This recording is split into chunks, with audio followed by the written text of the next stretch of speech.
नमस्कार आणि आजच्या या नवीन ट्रॅव्हल व्हिडिओमध्ये तुम्हा सर्वांचं पुन्हा एकदा स्वागत आहे। गेले कित्येक दिवस आपल्या चॅनलवरती कुठलाच व्हिडिओ आला नव्हता, सो विचार केला की थोडंसं ब्रेक घेऊया आणि मग एक लॉंग राईड प्लॅन करूया। तर तुम्हाला टायटलवरून कळलं असेलच की आज आपण कुठे जात आहोत ते, आणि हा जस्ट एकच व्हिडिओ नसणार आहे। तर माझा प्लॅन आहे की संपूर्ण जे भारतातले जे 12 प्रमुख ज्योतिर्लिंग आहेत त्यांची संपूर्ण एक सिरीज करायची। आता एक गोष्ट आहे की संपूर्ण 12च्या 12 ज्योतिर्लिंगजवळ आपल्याला बाईक राईड करता येणार नाही, कारण की जे महाराष्ट्रामध्ये किंवा मध्य प्रदेशमध्ये किंवा गुजरातमध्ये जे जवळपासचे ज्योतिर्लिंग्स आहेत तिथे आपण बाईक घेऊन जाऊ शकतो।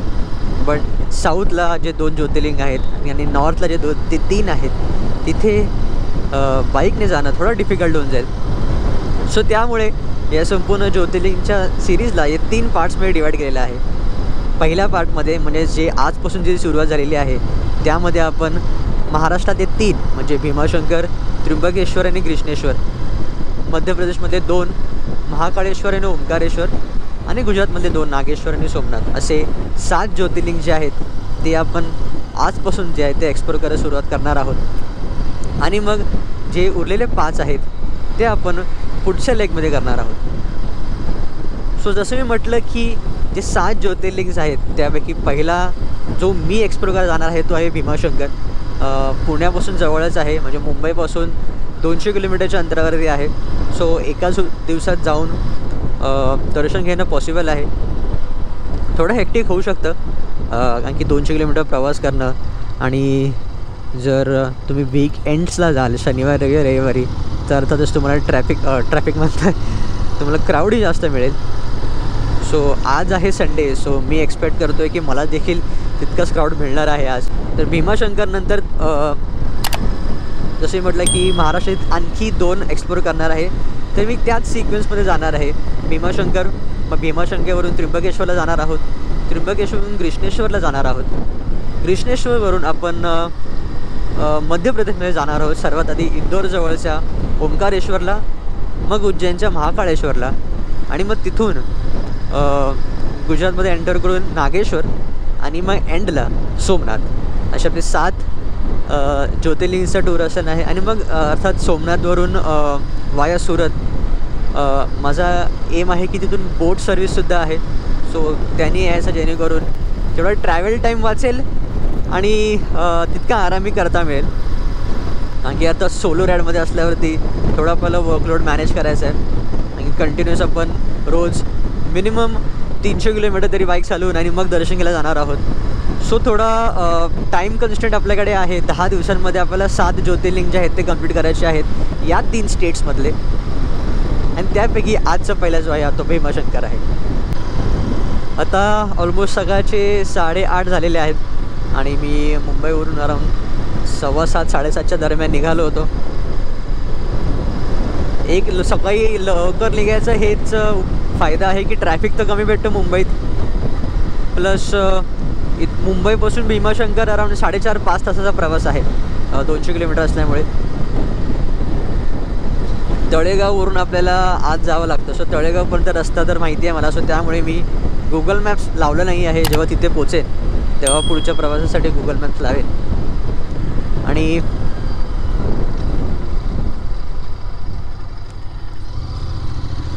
जर तुम्हाला देखील या संपूर्ण ज्योतिर्लिंग सिरीजमध्ये जिथे जिथे मी राहतो आहे तिथे राहायचं असेल तर मी डिस्क्रिप्शन बॉक्समध्ये जिथे राहीन तिकडचं नाव, गुगल मॅपचं लोकेशन आणि फोन नंबर हे तिन्ही देऊन ठेवेन। सो जर तुम्ही कधी प्लॅन केलं जाण्याचं तर तुम्ही देखील जाऊ शकता। आता जे बऱ्यापैकी जे मोठे नाही म्हणता येणार पण जास्त फेमस जे ज्योतिर्लिंग्स आहेत ते म्हणजे त्र्यंबकेश्वर असेल। आता प्रत्येक ज्योतिर्लिंगचं एक महत्त्व आहेच, पण काही ज्योतिर्लिंग जे आहे तिथे लोक जास्त व्हिजिट करतात। उदाहरणार्थ भीमाशंकर हे एका वाईल्ड लाईफ सेंच्युरीमध्ये येतो, सो तिथे तुम्हाला इतकं जास्त अर्बनायझेशन म्हणजे जास्त हॉटेल्स किंवा होमस्टेज असं जास्त ऑप्शन मिळणार नाहीत as compare to Trimbakeshwar. So त्यामुळे तुम्हाला त्या हिशोबाने थोडं हॉटेल्समध्ये ॲडजस्टमेंट करावे लागेल। उदाहरणार्थ मध्य प्रदेशमध्ये जे उज्जैन आणि महाकाळेश्वर आहे ते लेटली खूप जास्त फेमस झाले आहेत, सो तिथे तुम्हाला हॉटेल्सचे खूप जास्त ऑप्शन्स मिळतील. सो ही एक गोष्ट तुम्हाला लक्षात ठेवून जे तुमचा ट्रॅव्हल प्लॅन आहे तो करावा लागणार आहे. सो आजचा प्लॅन हा आपला असा असणार आहे की 200 किलोमीटरचा आपला प्रवास करायचा भीमाशंकरपर्यंत. आणि आता 8:30 वाजलेला आहे. सो मी असं अजून करतो आहे की दुपारी 1च्या दरम्यानपर्यंत मी पोचेन. मग लंच वगैरे करून मंदिरात जाईन. आता आज संडे आहे तर बहुतेक गर्दी तर असणारच आहे. आणि मी जितकं व्हिडिओज बघितले आहेत भीमाशंकरचे तितकं बऱ्याच व्हिडिओमध्ये तेच मेन्शन केलेलं आहे की 3 ते 4 तास हे नॉर्मल लागतातच वीकेंड्सला आणि पीक टाईमला. सो आज ऑलमोस्ट अर्थात संडे आहेच तर आपल्याला पीक टाईम हा मिळणारच आहे एनी हाव. बट प्रत्येक मंदिराजवळ एक VIP लाईनसुद्धा असते. जर तुमच्याकडे टाईम कन्स्टंट असेल, जर तुमच्याकडे टाईमची थोडी कमतरता असेल तर आपण त्या वेचासुद्धा उपयोग करू शकतो. डिबेटेबल आहे. काही लोक म्हणतात की VIP दर्शन घेणं चांगलं नाही, चांगलं आहे. बट जर वेळेची मर्यादा असेल तर काही गोष्टी आपल्याला कराव्या लागतात. सो बघू, जर तिथे गर्दी नसेल तर आपण जे आहे ते नॉर्मल लाईनने दर्शन घेऊच. पण जर गर्दी मिळाली तर आपल्याला VIP लाईन थ्रू दर्शन घ्यावं लागणार आहे. कारण की मला उद्या लगेच त्र्यंबकेश्वरसुद्धा प्रवास करायचा आहे आणि तिथे दर्शनसुद्धा घ्यायचं. म्हणजे एकाच दिवशी त्र्यंबकेश्वरचा प्रवाससुद्धा असेल जो भीमाशंकरहून काहीतरी 300-350 किलोमीटर आहे आणि मग दर्शनसुद्धा घ्यायचं आहे. सो थोडं कट टू कट प्लॅन आहे, त्यामुळे या सर्व गोष्टी कराव्या लागणार आहेत. तर पाहूया की आजचा जो आपला मुंबई ते भीमाशंकरपर्यंतचा प्रवास आणि त्या ज्योतिर्लिंगचं दर्शन कसं होतं.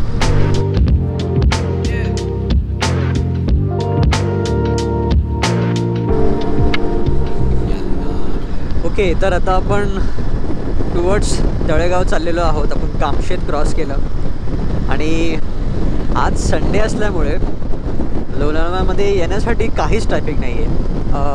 ऑब्वियस गोष्ट आहे की मोस्टली जे लोक येतात लोणावळ्याला ते सॅटर्डेला येतात आणि संडेला रिटर्न निघून जातात. सो त्यामुळे लोणावळ्यात मला ऑलमोस्ट काहीच ट्रॅफिक नाही भेटलं जे नॉर्मली असतं. आणि मी थोडं ड्रोन फ्लाय करायचा प्रयत्न केला, बट सकाळचा टाईम असल्यामुळे इतकं धुकं झालेलं आहे. आता ते धुकं आहे की प्रदूषण आहे ते मला माहीत नाही, त्यामुळे फुटेज इतके काही क्लिअर नाही आले. सो म्हणून मी ते ॲड नाही केलेत अजूनपर्यंत. बघू, जर पुढे आपण जेव्हा तळेगाववरून भीमाशंकरकडे जायला वळू तेव्हा तिथे थोडं क्लिअर असेल वातावरण, जेणेकरून जेव्हा आपण ड्रोन फ्लाय करू तेव्हा काहीतरी चांगले शॉट्स आपल्याला पाहायला मिळतील. आणि जसं मी म्हटलं की आपण वडगावमध्ये आलेलो आहोत. इथून पुढे तळेगाव आहे आणि तिथून मला मी मॅप जो आहे तो चालू करेन. आणखी इथून आणखी एक 60 किलोमीटरचा रस्ता आहे. मी आतापर्यंत 120 किलोमीटर प्रवास केलेला आहे आणि टोटल आपला 180 किलोमीटरचा प्रवास आहे हॉटेलपर्यंत, जिथे मी थांबणार आहे. आणि तिथून मग पुढे 10 किलोमीटरचा अंतर आहे मंदिरापर्यंत. म्हणजे जिथे मी थांबतो आहे तिथून ते जे हॉटेल, ते जे मंदिर आहे, हॉटेलपासून मंदिराचं अंतर हा 10 किलोमीटरचं आहे. जसं मी मगाशी म्हटलं होतं की भीमाशंकर जे आहे ते एका वाईल्ड लाईफ सेंच्युरी डिक्लेअर केलेलं आहे. त्यामुळे तुम्हाला इतके स्टेचे ऑप्शन्स मिळणार नाहीत आणि जरी ते मिळाले तरी ते मंदिरापासून बऱ्यापैकी लांब असतील. इवन जो MTDCचा हॉटेल आहे तो देखील 7-8 किलोमीटर लांब आहे मंदिरापासून. सो तुम्हाला एक आयडिया येईलच की हॉटेल्सचं काय सिच्युएशन आहे ते तिकडे. अर्थात जिथं आपण जेव्हा जाऊ तेव्हा आपल्याला आणखी क्लिअर आयडिया मिळेल की तिथे हॉटेल्स वगैरेचे काय सिच्युएशन आहे ते. तळेगावमध्ये एक गणपतीचं मंदिर देखील आहे, बालाजी गणेश मंदिर असं काहीतरी नाव असं त्याला आहे. त्याची एक विशिष्ट म्हणजे की संपूर्ण या रिजनमध्ये ती जी गणपतीची मूर्ती आहे ती सर्वात जास्त उंच आहे. तुम्हाला स्क्रीनवरती एक फोटो देखील दिसला असेल. तिथे मी आय थिंक गेल्या वर्षी पावसाळ्यात गेलो होतो, तेव्हा देखील प्रयत्न होता की ड्रोन शॉट्स फ्लाय करायचा, पण पाऊस इतका होता की ते करायला मिळालं नाही. मे बी हाच लेफ्ट टर्न असावं, मला चेक करावं लागेल. A few moments later. Okay, तर आता आपण इथून मला मला मॅपवर दिसतं की 2.5 तासाचा अजून प्रवास आहे आपला. आणि आता वेळ झालेली आहे 10 वाजलेले आहेत. ओके 11 वाजलेले आहेत ऑलमोस्ट. आणि तसं म्हटलं की इथून अजून 2.5 तासाचा प्रवास आहे आपला. बऱ्यापैकी सरळ सरळ रस्ता आहे, काही टर्न वगैरे नाही आहेत. सो एवढी गुगल मॅपची गरज लागणार तर नाही, बट तरी सेफर साईडसाठी आपण ते लावून ठेवलेलं आहे. ओके, तर आता आपण भीमाशंकरकडे जायचा प्रवास तळेगाववरून सुरू केलेलाच आहे. तर थोडा या मागचा इतिहास देखील जाणून घेऊया. आता आपल्याला हे तर आयडिया आहेच की संपूर्ण भारतामध्ये 64 ज्योतिर्लिंग आहेत, त्यापैकी 12 हे प्रमुख ज्योतिर्लिंग मानले जातात आणि त्यापैकी भीमाशंकर हा एक ज्योतिर्लिंग आहे. ज्योतिर्लिंगची स्टोरी आपल्याला थोडी आयडिया आहेच की जेव्हा भगवान विष्णू आणि ब्रह्मामध्ये एक वाद चालला होता की सर्वात श्रेष्ठ कोण, तर तेव्हा भगवान शंकरांनी त्या दोघांच्या मध्ये एक लाईटचा पिलर म्हणून अवतार घेतला. आणि जेव्हा ते लाईटचे पिलरचे रिफ्लेक्शन्स आहे जे ज्या ज्या ठिकाणी पडले त्यांना हे 64 ज्योतिर्लिंग आहेत असं आपण मानतो. तर हे तर झालं त्या ज्योतिर्लिंगची स्टोरी. थोडक्यात तुम्हाला डिटेलमध्ये इतर बरेच व्हिडिओज यूट्यूबवर मिळून जातील, तुम्हाला एक डिटेल आयडिया देईल ज्योतिर्लिंगबद्दल. पण ती थोडक्यात ही स्टोरी आहे, अशी काही आहे. तर हे जरी स्टोरी ज्योतिर्लिंगची, आता आपण थोड्या भीमाशंकरच्या स्टोरीकडे येऊया. तर यामागे देखील 2 स्टोरीज आहेत. एक म्हणजे राक्षस त्रिपुरासुराची आणि एक म्हणजे कुंभकर्णाच्या मुलाची. तर पहिलं आपण त्रिपुरासुराची गोष्ट ऐकून घेऊया. तर स्टोरी कशी अशी आहे की त्रिपुरासुराने खूप कठोर तपस्या करून भगवान शंकराला प्रसन्न केलं होतं आणि त्यांनी त्याच्याकडून एक वरदान मागितलं होतं की अपार शक्तीचं. बट हे वरदान देताना भगवान शंकराने त्यांच्यावर एक कंडिशन टाकली होती की ही शक्ती फक्त आणि फक्त लोकांच्या कल्याणासाठी वापरावी. इनिशियली तर तो त्याला मान्य झाला, बट कालांतराने तो या शक्तीचा दुरुपयोग करू लागला, लोकांना त्रास देऊ लागला, देवांना त्रास देऊ लागला. आणि त्यामध्ये मग सर्व देवांनी आणि इतर लोकांच्या ज्यांना त्याचा त्रास भासू लागला त्यांनी शंकराची धाव घेतली आणि त्यांना विनंती केली की या त्रासातून त्यांना वाचवावं. तेव्हा भगवान शंकर आणि पार्वती यांचा एक यांची शक्ती कंबाईन होऊन त्यांनी त्रिपुरासुराचा वध केला होता. सो ही झाली त्रिपुरासुराची कहाणी आणि त्यामुळे भीमाशंकर हे नाव पडलं. दुसरी स्टोरी अशी आहे की कुंभकर्णाचा जो मुलगा होता त्याला जेव्हा कळलं की विष्णूचा अवतार म्हणजे भगवान श्रीरामने जेव्हा कुंभकर्णाचं वध केलं तेव्हा तो अत्यंत चिडला होता त्यांच्यावरती आणि त्याला त्याचा सूड घ्यायचा होता. सो त्यामुळे त्याने जो भगवान शंकरचा एक भक्त होता त्याला त्यांनी काइंड ऑफ अपहरण केलं, त्याला त्रास देऊ लागला. जेव्हा त्या भक्ताने भगवान शंकरची प्रार्थना केली की या त्रासापासून वाचवावं, तेव्हा भगवान शंकरने ते अवतार घेतलं आणि त्या कुंभकर्णाच्या मुलाला तिथे भस्म केलं. तर ज्या जागेवरती त्याला भस्म केलं त्या जागेवरती जो अवतार घेऊन भगवान शंकराने त्याला भस्म केलं होतं त्याला भीमाशंकर असं देखील म्हटलं जातं. तर ह्या इकडच्या 2 स्टोरीज आहेत ज्या नॉर्मली फेमस आहेत भीमाशंकरबद्दल. अजून एक गोष्ट म्हणजे भीमाशंकर हे भीमा नदीचं उद्गमस्थान देखील आहे. म्हणजे जिथून भीमा नदीची सुरुवात होते हा पॉईंट मंदिराच्या जस्ट बाजूलाच आहे, तिथे देखील आपण जाऊया. आणि इथे अजून एक पॉईंट आहे तो म्हणजे गुप्त भीमाशंकर, जे असं म्हणतात की ते ओरिजिनल भीमा जे इकडचं रूप आहे शिवलिंगाचं तो तिथे आहे. हा मंदिरापासून थोडा ट्रेक करून आपल्याला जावं लागतं, पण आज आपण तिथे जाणार नाही आहोत कारण की ट्रेक करायला जायला यायला मे बी एक सव्वा एक तास जायला लागेल, 1 सव्वा तास यायला लागेल. आणि आता ऑलमोस्ट 11 वाजेला आहे, तिथून आपण 2 तासाचा प्रवास म्हणजे 1 वाजेपर्यंत आपण तिथे पोचणार आणि मग तिथून दर्शनाला जाऊ आपण. सो त्यात थोडा वेळ जाईल, त्यामुळे त्या ठिकाणी आपण जाणार नाही आहोत. बट हे असे 2 ठिकाणी इथे आहेत. याउलट तिथे अजून श्री हनुमान यांचे जे माता आहेत अंजनी त्यांचं देखील मंदिर तुम्हाला जो मुख्य मंदिर आहे त्याच्या बाजूलाच मिळून जाईल. सो इथं अनेक मंदिरं आहेत जे तुम्ही पाहू शकता. आता भीमाशंकर जेव्हा याल तेव्हा तुम्ही एक अख्खा दिवस जरी दिलात तरी काहीशे स्पॉट्स तुमची उरतीलच. म्हणजे एक गुप्त भीमाशंकर झालं, मंदिर झालं. जर तुम्ही प्रॉपर प्लॅन केले ते होऊ देखील शकतात. बट आपल्या आजच्या प्लॅनमध्ये फक्त जो मुख्य मंदिर आहे तो आणि जो भीमा नदीचं उद्गमस्थान आहे हे आपण 2 स्पॉट्स आहेत ते बघायचा प्रयत्न करणार आहोत.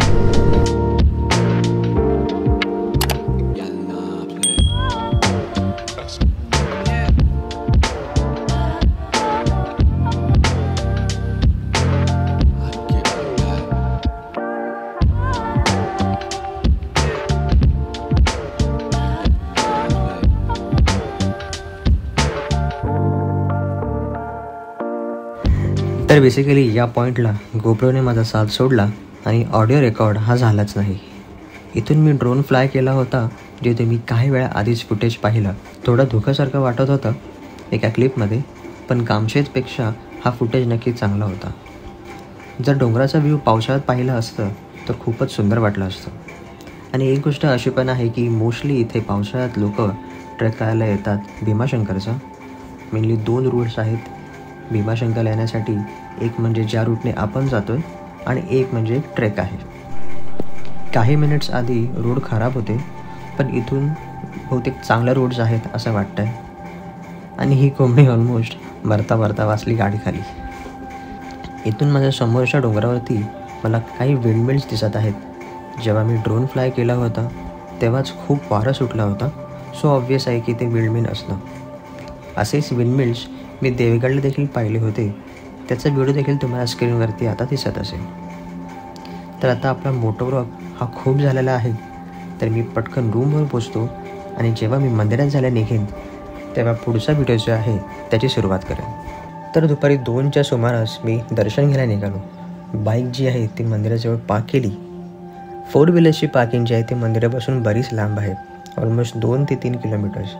सो जर तुम्ही लवकर आलात तर तुम्हाला एक्झॅक्ट मंदिराच्या बाहेर पार्किंग मिळून जाईल, जे बसस्टँडच्या शेजारीच आहे. मंदिराच्या बाहेरच तुम्हाला बरेच खाण्याचे, पिण्याचे, छोटे मोठे नाश्त्याचे ऑप्शन्स खूप मिळतील. छोटे मोठे आर्टिफॅक्ट्स, कपड्यांची शॉपिंग जर तुम्हाला करायची असेल ते देखील इथे तुम्ही करू शकता. बहुतेक जेव्हा मी गेलो तेव्हा मंदिराच्या परिसराचं काम चालू होतं, त्यामुळे एक ऑल्टरनेट रस्ता बनला होता. पण मेन एंट्रन्स हा जो तुम्हाला समोर दिसतोय तोच आहे. हे एकच असं ज्योतिर्लिंग आहे जिथे आपल्याला मंदिरात जाण्यासाठी पायऱ्या उतरून खाली जावं लागतं. जर तुम्ही इतर मंदिर बघितली तर आपल्याला पायऱ्या ज्या आहेत ते चढून वर जावं लागतं. संडे असल्यामुळे गर्दी तुफान होती. ऑलमोस्ट जिथे मी बाईक पार्क केली होती तिथून काही मिनिटांपासूनच ही लाईन स्टार्ट झाली. मंदिरात जाण्याची 2 वेज आहेत. एक म्हणजे नॉर्मल लाईन आणि दुसरी म्हणजे VIP लाईन. याची कॉस्ट आहे अराउंड 500 रुपये. मंदिरात फोन वगैरेची चेकिंग होत नाही, पण फोनचा वापर करणं, फोटोज वगैरे काढण्यासाठी हे अलाउड नाही आहे. पण जर तुम्ही रस्ता ब्लॉक करत नसाल आणि तुमच्यामुळे गर्दी होत नसेल तर कोण तुम्हाला काही बोलणार नाही. मी असाच एक कॉर्नरला उभा होतो जिथे मी संपूर्ण गाभाऱ्याचा व्हिडिओ जे आहे ते काढून घेतलं आणि काही शिवलिंगाची क्लिप्स मिळत आहेत का हे सुद्धा प्रयत्न केला. गर्भगृहात तर फोन अलाउड नाहीच आहे आणि ते ऑब्वियस रिझन आहे. गाभाऱ्यातून बाहेर आलात की समोरच पायऱ्या आहेत, जिथून तुम्ही चढून संपूर्ण जागेचा एक सुंदर व्ह्यू पाहू शकता. सनसेटचा टाईम देखील झाला होता, त्यामुळे वातावरण थंडगार होण्याची सुरुवात झालेली होती. मंदिराबाहेर स्वीट्सचे ऑप्शनसुद्धा ॲज ऑलवेज खूप आहेत, सो ते देखील तुम्ही ट्राय करू शकता. जिथून आपण एंटर केलं होतं, जे मी तुम्हाला ऑल्टरनेट रस्ता मगाशी म्हणालो, तिथूनच एक छोटा रस्ता जातो ते भीमा नदीच्या उद्गम स्थानाजवळ. इथे इतकी गर्दी नव्हती जितकी मी एक्सपेक्ट केली होती, कारण मंदिरात तर खूप जास्त गर्दी होती. व्हिडिओमध्ये मी मगाशी तुम्हाला भीमाशंकराची एक स्टोरी सांगितली होती, ज्यात भगवान शिवने त्रिपुरासुराचा वध केला होता. त्यावेळेस भगवान शिवने ज्या जागेवरती त्यांचा त्रिशूळ हा मारला होता त्याच जागेला भीमा नदीचं उद्गम स्थान आहे असं म्हटलं जातं. या जागेची आणखी एक स्टोरी अशी आहे की जी पंढरपूरला चंद्रभागा नदी आहे त्याचं देखील उद्गम स्थान हाच आहे असं म्हटलं जातं. त्या शेजारीच एक छोटासा मंदिर देखील आहे, ज्याचं दर्शन देखील तुम्ही घेऊ शकता आणि सनसेटचा शांतमय परिसराचा देखील तुम्ही आनंद इथे घेऊ शकता. तर हा होता आजचा आपला संपूर्ण व्हिडिओ. आता ऑलमोस्ट 6 वाजलेला आहेत आणि दर्शन घेण्यासाठी ऑलमोस्ट 4 ते 5 तास गेले. त्यामुळे तुम्ही तसं प्लॅन करूनच इकडे या. बट दर्शन उत्तम झालं. लिटरली डिरेक्ट त्या शिवलिंगाला हात लावायला मिळाला आम्हाला. पण जर तुम्ही वीकडेजला आलात तर मे बी गर्दी थोडी कमी मिळू शकते. तर यासोबतच मी आजचा व्हिडिओ हा इथे संपवतो. होप तुम्हाला आवडला असेल. जी माहिती मी दिली ती तुम्हाला आवडली असेल. हा जस्ट या सिरीजचा फर्स्ट व्हिडिओ होता. अजून 6 ते 7 व्हिडिओज या सिरीजचे लागोपाठ येणे बाकी आहेत. आतापर्यंत सर्व व्हिडिओज अपलोड झालेले असतील तर तुम्हाला चॅनलवरती ज्योतिर्लिंग करून एक सिरीज मिळेल, त्यात सर्व व्हिडिओज मिळतील. पण जर आतापर्यंत व्हिडिओज अपलोड झाले नसतील तर चॅनलला सबस्क्राईब करा, जेणेकरून जेव्हा या सिरीजचा नवीन व्हिडिओ अपलोड होईल तेव्हा तुम्हाला कळेल. पण पुन्हा एका नवीन व्हिडिओमध्ये लवकरच भेटूया. तोपर्यंत good bye, take care, keep travelling आणि जय महाराष्ट्र.